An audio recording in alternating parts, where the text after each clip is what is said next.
Hello aspirants, welcome to free job guide Telugu YouTube channel. ఇవాళ వీడియోలో border security force నుంచి radio operator, radio mechanic పోస్టులకు కాను notification అయితే రావడం జరిగింది.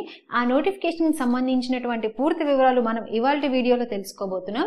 ఇక్కడ చూసినట్లయితే ఈ నోటిఫికేషన్లో భాగంగా ఆల్రెడీ మనం డెసిగ్నేషన్ ఏంటనే చెప్పేసుకున్నాము. తర్వాత ఎన్ని నెంబర్ ఆఫ్ వేకెన్సీస్ అనేవి రిలీజ్ చేశారు, తర్వాత ఇంపార్టెంట్ డేట్స్ ఏంటి, శాలరీ ఏంటి, ఎలిజిబిలిటీ క్రైటీరియా ఏంటి, స్కీమ్ ఆఫ్ ద ఎగ్జామినేషన్ అనేది ఏ విధంగా ఉంటుంది అనేటువంటి అంశాలన్నీ కూడా మనం ఈ వీడియోలో తెలుసుకోబోతున్నాం. ఆల్రెడీ మీకు డెసిగ్నేషన్ చెప్పాను. ఇక్కడ రేడియో ఆపరేటర్, రేడియో మెకానిక్ కి సంబంధించినటువంటి పోస్టులు అనమాట. సో టోటల్ గా 1121 పోస్టులకు కాను ఈ నోటిఫికేషన్ అనేది రిలీజ్ చేశారు. ఎలిజిబిలిటీ క్రైటీరియా విషయానికి వస్తే ఎవరైతే ITI with 10th inter with ITI certificate ఎవరికైతే ఉంటుందో వాళ్ళందరూ కూడాను ఈ ఉద్యోగాలకి అప్లై చేసుకోవచ్చు. ఎటువంటి ఎక్స్పీరియన్స్ అనేది అవసరం లేదు. బట్ ఐటీఐ అయితే రిలవెంట్ ఐటీఐ ఫీల్డ్ లో సర్టిఫికేట్ అనేది కలిగి ఉండాలన్నమాట. సో ఐటీఐ సర్టిఫికేట్ ఎవరికైతే ఉంటుందో వాళ్ళు ఈ ఉద్యోగాలకి అప్లై చేసుకోవచ్చు. కమింగ్ టు ద శాలరీ, వీళ్ళకి స్టార్టింగ్ 25,500 ఇచ్చి వీరు రిటైర్ అయ్యే టైంకి 81,100 రూపాయలు అనేది as per 7th CPC scale ప్రకారం వీరి యొక్క శాలరీ అనేది ఈ విధంగా అనేది ఉంటుందన్నమాట.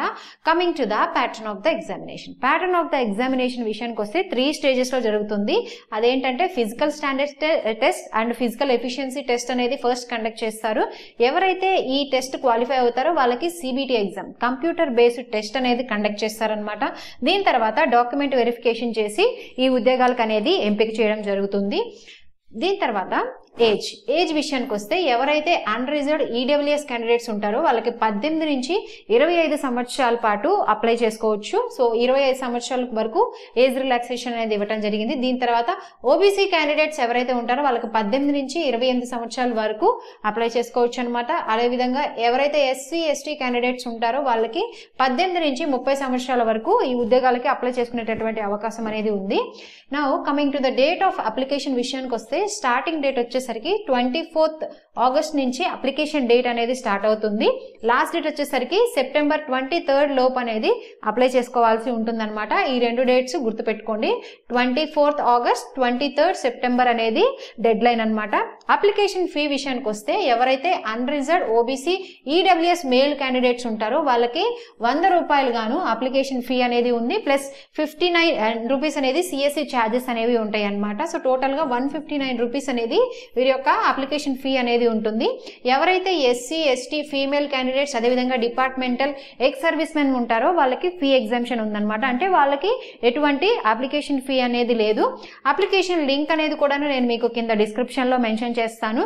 సో ఇది మనకి BSF నుంచి, బోర్డర్ ఆఫ్ సెక్యూరిటీ ఫోర్స్ నుంచి వచ్చినటువంటి RO అండ్ RM పోస్టులకు సంబంధించినటువంటి పూర్తి వివరాలు అనమాట. సో ఈ పోస్టులకు సంబంధించి ఇంకా మీకు ఏమైనా డౌట్స్ ఉన్నా కానీ నాకు కమెంట్ బాక్స్ లో కమెంట్ చేయండి. నేను మీకు వెంటనే రిప్లై ఇస్తాను. ఇలాంటి జాబ్ అప్డేట్స్ అన్ని కూడాను మనకు ఒక టెలిగ్రామ్ ఛానల్ ఉందన్నమాట. సో ఆ టెలిగ్రామ్ ఛానల్లో నేను మీకు ఎప్పటికప్పుడు ఇన్ఫోగ్రాఫిక్స్ రూపంలో అప్డేట్ ఇస్తూ ఉంటాను. ఎవరైతే టెలిగ్రామ్ ఛానల్లో జాయిన్ అవ్వలేదో వాళ్ళందరి కోసం టెలిగ్రామ్ లింక్ అనేది కూడాను నేను మీకు కింద డిస్క్రిప్షన్ లో మెన్షన్ చేస్తాను. మీరు టెలిగ్రామ్ ఛానల్ జాయిన్ అవ్వచ్చు. సో ఇలాంటి మరిన్ని జాబ్ అప్డేట్స్ కోసం please follow our free job guide Telugu YouTube channel. Thank you.